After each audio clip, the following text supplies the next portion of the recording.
So we're going to talk about how to create a database and how to create a table using SQL. It's important to note that you will probably not do it this way in practice, and so don't follow along.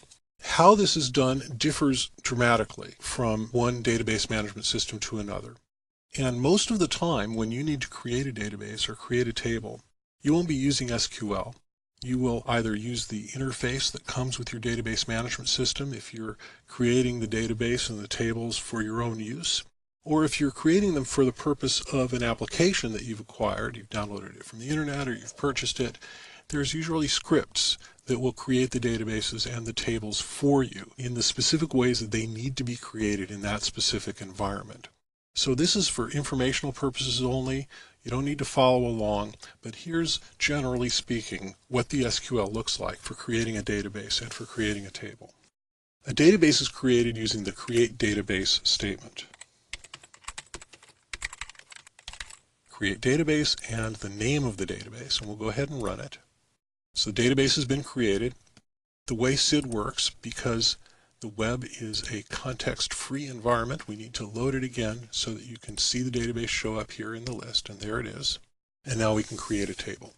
Create table is a bit more complex.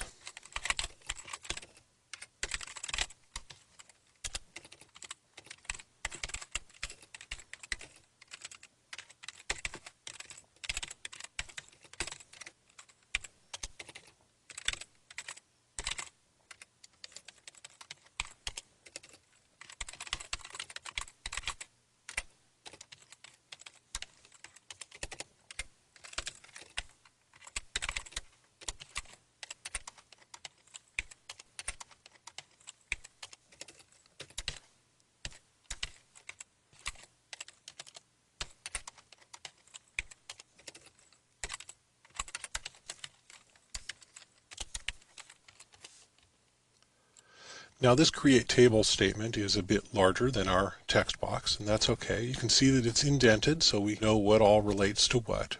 Let's take a look at the different parts of it.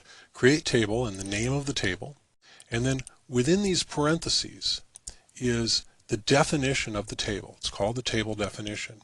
Each line here is one column, so this is the ID column, the name column, the address column, etc. The ID column is what's called a primary key, and so it says primary key here. The type of the column is integer. Not null means that null values are not allowed in this column. So if somebody inserts a null value, an error will occur. Auto increment is a MySQL specific feature.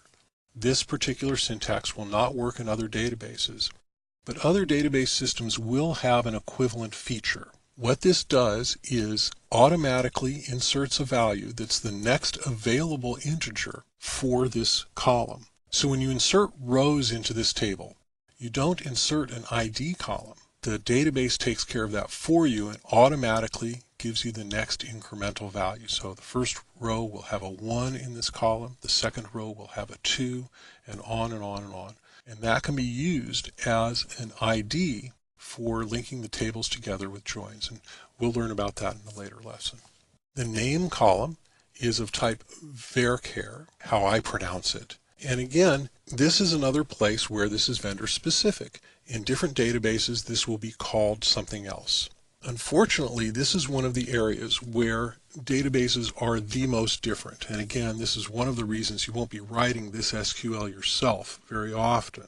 This is an area where databases are very, very different. The names of the column types, how they're spelled, what their limitations are, what their options are, how this create table statement is constructed tends to be very different between databases. So these three columns are of the variable character type, and these last two are fixed character types. You'll notice that there are commas after all of these columns except the last one. That's because the comma in this context is not a terminator, it's a separator.